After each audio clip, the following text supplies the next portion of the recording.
प्रकृति कितनी अनोखी और रहस्यमयी है, इस बात का अंदाजा लगा पाना शायद मुश्किल नहीं है, क्योंकि धरती पर ऐसी बहुत सी चीजें मौजूद हैं जो विचित्र और अविश्वसनीय लगती हैं। लेकिन प्रकृति के जादुई चमत्कार की वजह से पृथ्वी पर एक से बढ़कर एक खूबसूरत और रोमांचक चीजें और जीव मौजूद हैं।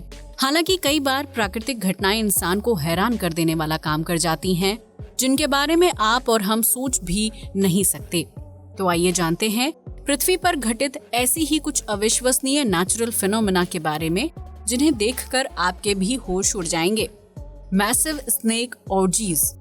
अगर आपको सांप से डर लगता है तो मैसिव स्नेक ऑर्जीज नामक इस प्राकृतिक घटना को देखकर यकीनन आपके होश उड़ जाएंगे। ये घटना अमेरिका के फ्लोरिडा और कनाडा में हर साल घटित होती है, जहां सैकड़ों की संख्या में सांप इकट्ठा होते हैं। मैसिव स्नेक ऑर्जीज को आप आसान भाषा में सांपों का मेला भी कह सकते हैं, जहां हर सांप अपनी प्रजाति के सांपों के झुंड से मिलता है और प्रजनन करता है। आपको जानकर हैरानी होगी कि सांपों का ये मेला वैलेंटाइंस डे के खत्म होने के ठीक बाद शुरू होता है, इसलिए स्थानीय लोग इस घटना को स्नेक वैलेंटाइन के नाम से भी जानते हैं। मैसिव स्नेक ऑर्जीज के दौरान जब हजारों की संख्या में सांप इकट्ठा होते हैं तो सरकार आसपास के रिहायशी इलाकों को खाली करवा देती है, क्योंकि सांप की कुछ प्रजातियां बेहद जहरीली होती हैं, जो इंसान को देखते ही उन पर आक्रमण कर देते हैं। ऐसे में सांपों के इस मेले को देखने की इजाजत सिर्फ वैज्ञानिकों और फोटोग्राफर्स को ही होती है, जो अपनी सूझबूझ और सावधानी से मैसिव स्नेक ऑर्जीज में किसी तरह की बाधा नहीं डालते हैं। सांपों का इस तरह इकट्ठा होना और प्रजनन प्रक्रिया को अंजाम देना बेहद चमत्कारी नेचुरल फिनोमेना है, जिसे देखकर कोई भी हैरान रह जाएगा। मूनबो। बारिश के बाद धूप निकलने पर अक्सर आसमान में इंद्रधनुष यानी रेनबो देखने को मिलता है, जिसके खूबसूरत रंग आंखों को सुकून पहुंचाने का काम करते हैं। लेकिन क्या आपने कभी मूनबो के बारे में सुना है, जो सूरज ही नहीं बल्कि चांद की रोशनी से बनकर तैयार होता है? इस तरह का मूनबो खास तौर से विक्टोरिया फॉल्स पर देखने को मिलता है, जो ज़ैम्बिया और जिम्बाब्वे के बीच मौजूद एक बहुत बड़ा और खूबसूरत वाटरफॉल है। इस तरह के मूनबो का निर्माण तब होता है जब चांद की रोशनी सीधा पानी की धारा से टकराती है और एक चमकदार लाइन का विस्तार होता है। रात के अंधेरे में झरने के बीचों बीच बनने वाले मूनबो को देखना बहुत ही आकर्षक नजारा लगता है, जिसे दुनिया भर के फोटोग्राफर अपने कैमरे में कैद करना पसंद करते हैं। हालांकि रेनबो के मुकाबले मूनबो की चमक थोड़ी कम होती है, क्योंकि चंद्रमा की रोशनी सूरज के मुकाबले काफी कम होती है।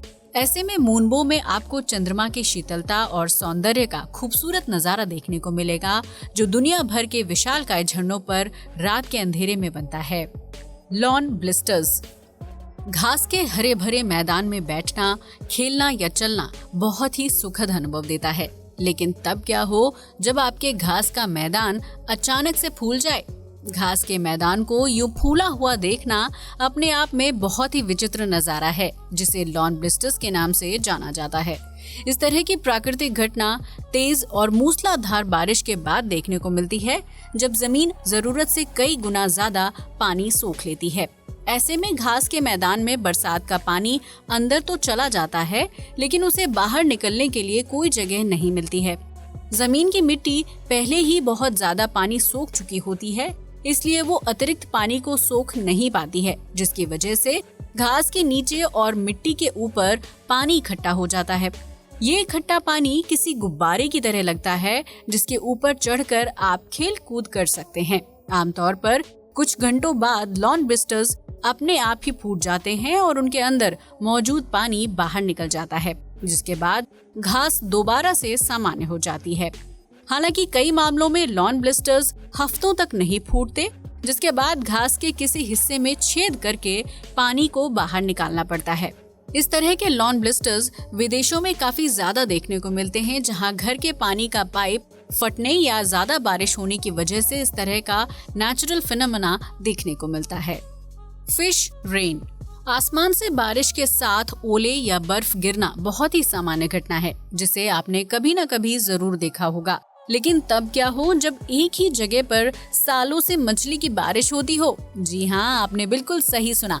हॉन्डुरास नामक एक देश में पिछले 100 साल से मछली की बारिश होती है, जो मेक्सिको का पड़ोसी देश है। हॉन्डुरास में ऐसा क्यों होता है, इसका साइंटिफिक जवाब तो किसी के पास नहीं है, लेकिन मछलियों की बारिश को लेकर कई तरह की पौराणिक कथाएं मशहूर हैं। कहा जाता है कि 18वीं शताब्दी में हॉन्डुरास देश में भुखमरी का दौर चल रहा था, जिसकी वजह से कई लोग भूख की वजह से अपनी जान गंवा चुके थे। ऐसे में चर्च के पादरी ने लोगों को भुखमरी से मुक्त करने के लिए लगातार 3 दिन तक ईश्वर से प्रार्थना की, जिसके बाद पूरे देश में आसमान से मछलियों की बरसात शुरू हो गई। मछलियों की इस बारिश की वजह से हॉन्डुरास में भुखमरी का दौर खत्म हुआ और आम जनता को पेट भरने के लिए भोजन मिल गया। तब से लेकर अब तक हर साल हॉन्डुरास में 1 या उससे ज्यादा बार फिश रेन होती है। हालांकि साल 2010 में ऑस्ट्रेलिया की नॉर्दर्न टेरिटरी न्यूज ने दावा किया कि हॉन्डुरास में होने वाली फिश रेन कोई चमत्कार नहीं बल्कि एक प्राकृतिक घटना है। नॉर्दर्न टेरिटरी न्यूज की माने तो समुद्र में कई बार पानी के बड़े बवंडर पैदा होते हैं, जो अपने साथ मछलियों को ऊपर की तरफ खींचना शुरू कर देते हैं। ऐसे में पानी का बवंडर समुद्र के बाहर निकलकर आसमान में यात्रा करता है और किसी जगह पर जाकर बारिश की तरह बरसने लगता है। ऐसे में हो सकता है कि हॉन्डुरास में होने वाली मछलियों की बारिश पानी के बवंडर का नतीजा हो, जो एक अविश्वसनीय घटना लगती है। हालांकि ये सवाल खड़ा होता है कि अगर फिश रेन पानी के बवंडर का परिणाम है, तो ये बारिश हमेशा एक ही देश में क्यों होती है और मछली के साथ दूसरे जलीय जीव आसमान से क्यों नहीं बरसते। फिश रेन का साइंटिफिक रीजन किसी के पास नहीं है, इसलिए लोग इस घटना को प्रकृति का चमत्कार मानते हैं। Marine snow. सर्दी के मौसम में पहाड़ों पर गिरती बर्फ का खूबसूरत नजारा तो आपने कभी न कभी देखा ही होगा, जो किसी भी ट्रिप में 4 चांद लगा देता है। लेकिन क्या आपने कभी समुद्र में बर्फबारी होने का नजारा देखा है? अगर नहीं तो आज देख लीजिए। समुद्र के अंदर होने वाली ये बर्फबारी पूरे साल चलती रहती है, जो इंसानों के लिए नहीं बल्कि जलीय जीवों के लिए किसी दावत से कम नहीं होती। दरअसल मरीन स्नो पानी से जमकर बनी बर्फ नहीं होती है, बल्कि ये मरे हुए समुद्री जीवों का वेस्ट और जलीय पौधों के मिक्स अवशेष होते हैं। जब समुद्री सतह पर मौजूद घास और जीव मर जाते हैं और सड़ जाते हैं, तो वो छोटे छोटे अवशेषों में टूटकर बिखर जाते हैं। फिर ये अवशेष सतह से नीचे की तरफ तलहटी पर गिरने लगते हैं, जिसकी वजह से ऐसा लगता है कि समुद्र के अंदर बर्फबारी हो रही है। सतह से नीचे की तरफ गिरने वाले इन अवशेषों को तल पर रहने वाले छोटे जलीय जीव बहुत ही चाव के साथ खाते हैं, क्योंकि उनके लिए मरीन स्नो भूख मिटाने का एक जरिया होती है। इस तरह का नेचुरल फिनोमेना इंसानी आंखों से देख पाना और समझना थोड़ा मुश्किल होता है, क्योंकि पानी के अंदर मृत जीवों के अवशेष बहुत ही छोटे टुकड़ों में होते हैं। इसके साथ ही समुद्र की गहराइयों में गिरने वाली मरीन स्नो को देख पाना मुश्किल है, क्योंकि ये उस जगह पर होती है जहां सूरज की रोशनी नहीं पहुंच पाती। ऐसे में इंसान तो सिर्फ समुद्र के अंदर कुछ फीट की गहराई तक ही डुबकी लगा सकता है, जबकि मरीन स्नो की प्राकृतिक घटना काफी गहराई में घटित होती है। अब तो आप समझ ही गए होंगे कि समुद्र के तल पर भी जीवन कैसे संभव होता है, क्योंकि वहां मौजूद जीव भोजन की तलाश में ऊपर नहीं आते हैं, लेकिन प्रकृति उन्हें अपने तरीके से उन जीवों के लिए भोजन का बंदोबस्त करती है, जिसे तल तक पहुंचने में 1 से 2 हफ्तों का समय लग जाता है। The Waitomo glow worm caves. आपने रात के समय चमकदार जुगनू के बारे में तो कई बार सुना होगा, जो मुख्य रूप से गांव और कस्बों में दिखाई देते हैं। लेकिन न्यूजीलैंड के नॉर्थ आइलैंड में एक ऐसी गुफा मौजूद है जो बिना किसी जुगनू के चमकदार रोशनी पैदा करती है। इन चमकदार गुफाओं को 18वीं सदी के अंत में खोजा गया था, जहां 3 से 5 सेंटीमीटर की लंबाई वाले अरेक्नोकैम्पा ल्यूमिनोसा नामक लार्वा पाया जाता है। ये लार्वा दिखने में काफी हद तक मच्छर की तरह लगता है, जो पूरी दुनिया में सिर्फ वाइटोमो ग्लो वॉर्म केव्स में ही पाए जाते हैं। जब इन जीवों को भूख लगती है तो वो अपने शरीर में एक खास तरह की रासायनिक प्रक्रिया करते हैं, जिसकी वजह से नीले रंग की लाइट पैदा होती है। ये लाइट शिकार को आकर्षित करने का काम करती है, जिन्हें देखकर मच्छर, मक्खी समेत छोटे छोटे कीट ल्यूमिनोसा के पास आ जाते हैं। ल्यूमिनोसा रासायनिक क्रिया से सिर्फ नीले रंग की लाइट का ही उत्पादन नहीं करते हैं, बल्कि ये इस दौरान रेशम की तरह दिखाई देने वाले लंबी रस्सी जैसे जाल भी बुनते हैं। जैसे ही कोई कीट चमकती रोशनी को देखकर गुफा की दीवारों पर आता है, वो जाल में फंस जाता है और उसकी मौत हो जाती है। आपको जानकर हैरानी होगी कि ल्यूमिनोसा जितना ज्यादा भूखे होते हैं, उनके शरीर से निकलने वाली रोशनी भी उतनी ही तेज होती है। इनकी चमकती हुई नीली रोशनी को देखने के लिए दुनिया भर के पर्यटक वाइटोमो ग्लो वर्म केव्स में घूमने के लिए आते हैं, जहां 30 मिलियन सालों से पनप रहे ल्यूमिनोसा की संख्या करोड़ों के पार पहुंच चुकी है। ऐसे में अगर आपको कभी न्यूजीलैंड जाने का मौका मिले तो इस चमकती हुई गुफा को देखने का मौका बिल्कुल मिस मत कीजिएगा, क्योंकि ये प्रकृति की बेहद अनोखी घटना है। Giant termite colony. ये तो हम सभी जानते हैं कि अमेज़न के जंगल में बहुत से राज दफने हैं, जिन्हें वैज्ञानिक चाहकर भी सुलझा नहीं पाए हैं। ऐसे में हाल ही के कुछ सालों में अमेज़न में पेड़ों की कटाई बड़े पैमाने पर की जा रही है, जिसकी वजह से जंगल का कुछ हिस्सा मैदानी इलाकों में बदल गया है। इन्हीं मैदानी इलाकों में बीतते समय के साथ 10 फीट की ऊंचाई और 30 फीट चौड़ाई वाले मिट्टी के टीले बन गए थे, जिनकी संख्या 29 करोड़ से भी ज्यादा है। ये मिट्टी के टीले 2,30,000 स्क्वायर किलोमीटर के क्षेत्रफल में फैले हुए हैं, जिन्हें स्पेस से भी आसानी से देखा जा सकता है।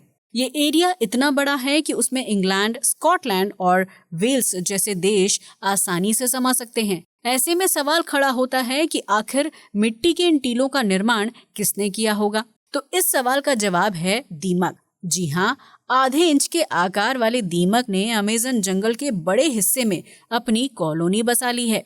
दीमकों ने अपनी कॉलोनी बसाने के लिए जमीन के अंदर खुदाई की और उससे निकलने वाली मिट्टी को ऊपर की तरफ फेंकते चले गए, जिसकी वजह से जमीन पर 10 फीट ऊंचे मिट्टी के टीलों का निर्माण हो गया।